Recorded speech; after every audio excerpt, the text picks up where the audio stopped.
Saudara Kepala Badan Nasional Penanggulangan Bencana (BNPB) mengaku kaget melihat dampak banjir bandang di Kabupaten Tapanuli Selatan, Sumatera Utara. Penanganan khusus pun akan dilakukan pemerintah agar kondisi pasca banjir bandang ini cepat teratasi. Usai turun langsung ke lokasi banjir bandang yang terjadi di Kecamatan Batang Toru, Kabupaten Tapanuli Selatan, Sumatera Utara, Kepala BNPB Letnan Jenderal Suharyanto mengungkapkan kesedihannya. Ia mengaku kaget melihat parahnya kerusakan di wilayah tersebut akibat tersapu banjir bandang bercampur gelondongan kayu besar.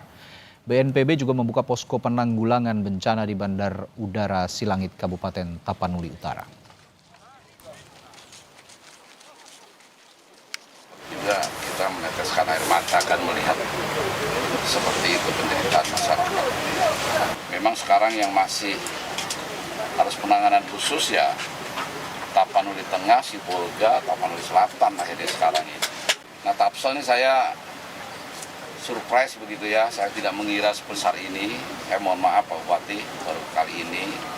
Bukan berarti kami tidak peduli begitu.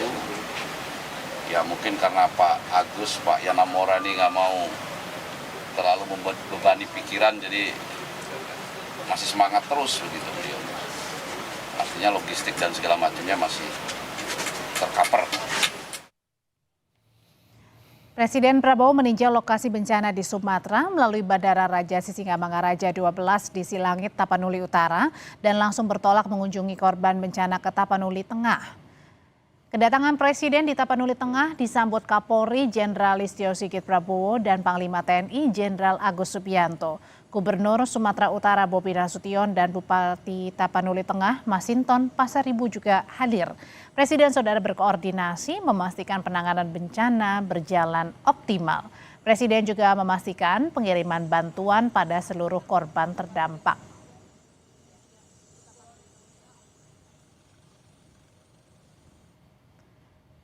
Presiden Prabowo Subianto meninjau jembatan Pantai Dona di Kuta Cane, Kabupaten Aceh Tenggara, Aceh yang terputus akibat banjir bandang.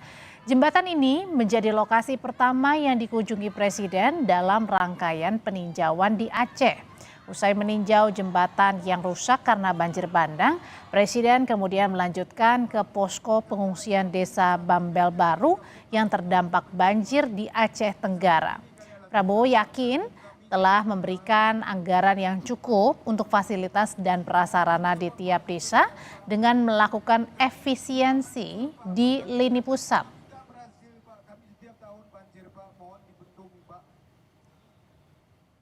Sudah sebetulnya alokasi anggaran untuk fasilitas dan prasarana yang ada di desa-desa, kecamatan dan di kabupaten-kabupaten. Jadi alhamdulillah kita punya anggarannya.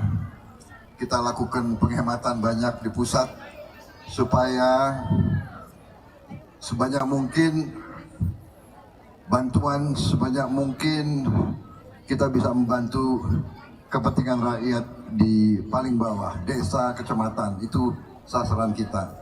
Alhamdulillah saya senang, saya lihat sudah ada dapur BGN sudah ada di Kota Cane ini. Alhamdulillah. Ya. Dan sebentar lagi juga kita akan buka koperasi. Sudah ada ya. Sudah mulai.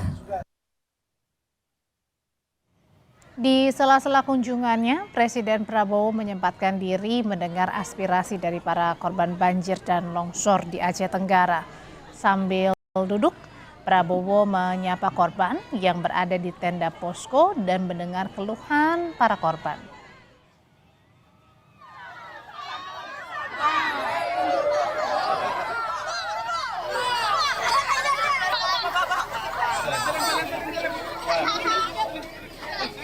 Presiden Prabowo langsung mendatangi posko pengungsian korban banjir dan longsor di Padang Pariaman, Sumatera Barat.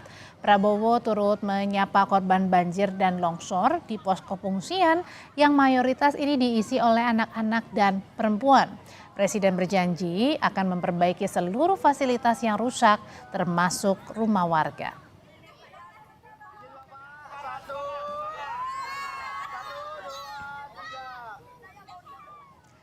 Saudara, distribusi bantuan ke tiap wilayah yang terdampak banjir bandang dan longsor di Aceh terus dilakukan. Untuk mengetahui kondisi terkini bantuan yang masuk di posko pengungsian korban banjir di PD Jaya Aceh, ada jurnalis Kompas TV Rizka Devi dan juru kamera Nova Misdayanti. Rizka, sejauh ini bantuan